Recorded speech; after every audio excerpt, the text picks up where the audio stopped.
Assalamualaikum warahmatullahi wabarakatuh. Nama saya Reni dengan NIM 180240504. Kelas 5 Agribisnis Fakultas Pertanian Universitas Cokro Aminoto Palopo. Di sini saya akan melakukan ujian akhir semester manajemen sumber daya manusia, yaitu menjelaskan beberapa materi dari mata kuliah ini.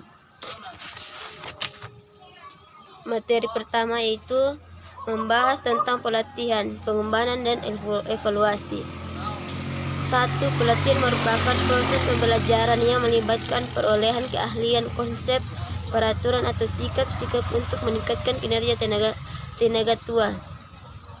2. Pengembangan dan diartikan sebagai penyiapan individu untuk memikul tanggung jawab yang berbeda atau yang lebih tinggi dalam perusahaan. Yang ketiga, evaluasi kinerja adalah suatu metode dan proses penilaian dan pelaksanaan tugas seseorang atau kelompok orang atau unit-unit kerja dalam suatu perusahaan atau organisasi sesuai dengan standar kinerja atau tujuan yang ditetapkan lebih dahulu. Tujuan pelatihan, pengembangan, dan evaluasi. Tujuan diselenggarakan pelatihan dan pengembangan menurut Shimomura 2006 diarahkan untuk membekali, meningkatkan, atau mengembangkan kompetensi kerja guna meningkatkan kemampuan produktivitas dan kesejahteraan. 1. Memperbaiki kinerja karyawan-karyawannya yang bekerja secara tidak memuaskan. 2. Membiarkan keahlian para karyawan sejalan dengan kemajuan teknologi. Ketiga, mengurangi waktu pembelajaran berkaryawan baru agar komponen dalam pekerjaan. 4. Membantu memecahkan masalah operasional. 5.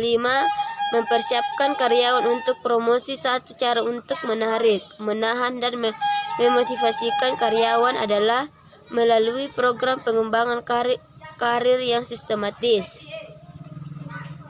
Yang keenam itu mengorientasikan karyawan terhadap organisasi memenuhi kebutuhan pertumbuhan pribadi. Tujuan dari evaluasi kinerja: 1. Meningkatkan saling pengertian di antara karyawan tentang persyaratan kinerja. 2. Mencatat dan mengakui hasil kerja seseorang karyawan sehingga mereka bermotivasi untuk berbuat yang lebih baik atau sekurang-kurangnya berprestasi sama dengan prestasi yang terdahulu. 3. Memberikan peluang kepada karyawan untuk mendiskusikan keinginan dan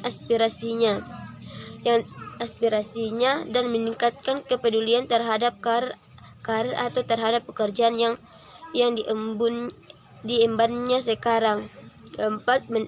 Mendefinisikan atau merumuskan kembali sasaran masa depan sehingga karyawan bermotivasi untuk berprestasi sesuai dengan potensinya.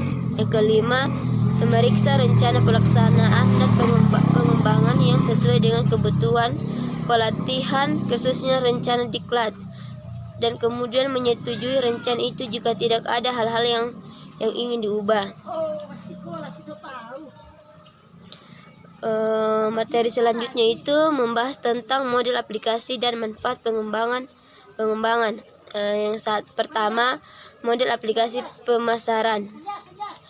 App marketing merupakan aplikasi khusus untuk pemasaran atau aplikasi yang dapat digunakan pada berbagai perangkat seluler. Aplikasi ini bertujuan untuk menarik sebanyak mungkin pengguna untuk aplikasi atau widget dan menghasilkan pendapatan.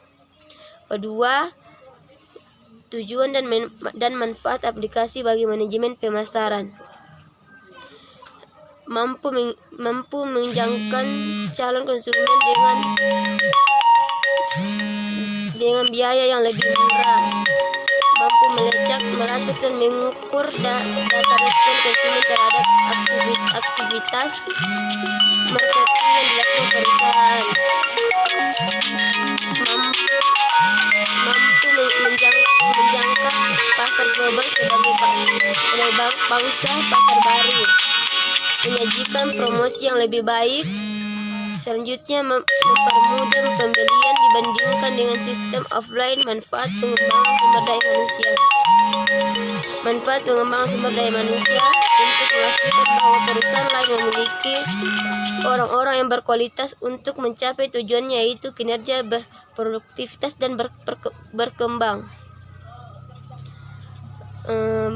Materi yang ketiga itu membahas tentang kompetensi dan proteksi evaluasi pekerja, kompensasi langsung dan tidak langsung. Yang satu itu kompensasi adalah balas jasa yang diberikan oleh organisasi atau perusahaan kepada karyawan yang dapat bersifat finansial maupun non finansial pada periode yang tetap. Yang kedua, kompensasi finansial langsung adalah bayaran pokok atau gaji dan upah, bayaran prestasi, bayaran insentif atau bonus, komisi, pembagian laba atau keuntungan dan opsi saham, dan bayaran tertangguh, program tabungan dan anuitas pembelian saham. 3. Kompensasi finansial tidak langsung, program-program proteksi, asuransi kesehatan, asuransi jiwa, pensiun, asuransi tenaga kerja, bayaran di luar jam kerja atau liburan, hari besar, cuti tahunan dan cuti hamil, dan fasilitas seperti kendaraan, ruang kantor dan tempat parkir.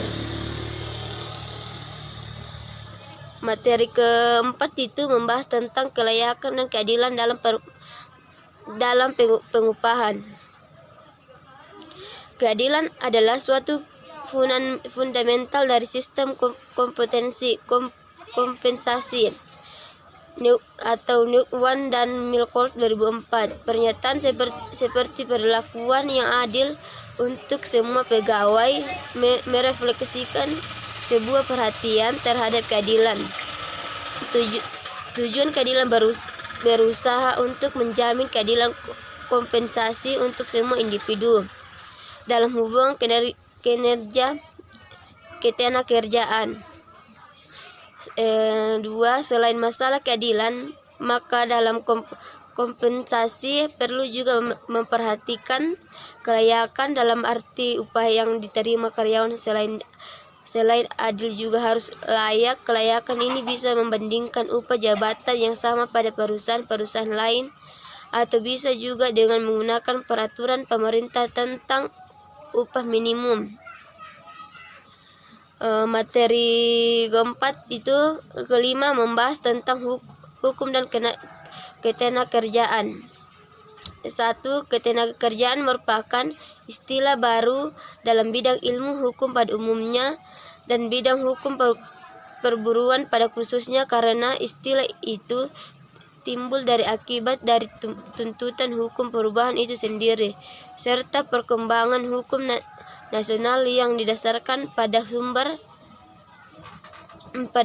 dari segala sumber hukum, yaitu Pancasila dan Undang-Undang Dasar 1945. Dalam pelaksanaannya secara operasional, tenaga kerja dibagi menjadi 3, yaitu pre-employment, sebelum masuk kerja, during employment, dalam hubungan kerja, post-employment, sesudah bekerja. Materi ke-6 itu membahas tentang hubungan antara karyawan dengan industrial. Yang pertama itu hubungan industrial. Industrial relation adalah kegiatan yang mendukung terciptanya hubungan yang harmonis antara pelaku bisnis, yaitu pengusaha, karyawan, dan pemerintah, sehingga tercapai ketenaga bekerja dan kelangsungan berusaha atau industri page. Yang kedua, tujuan hubungan industrial ada 4, yaitu hubungan yang harmonis, dinamis, kondusif, berkeadilan perusahaan. Materi terakhir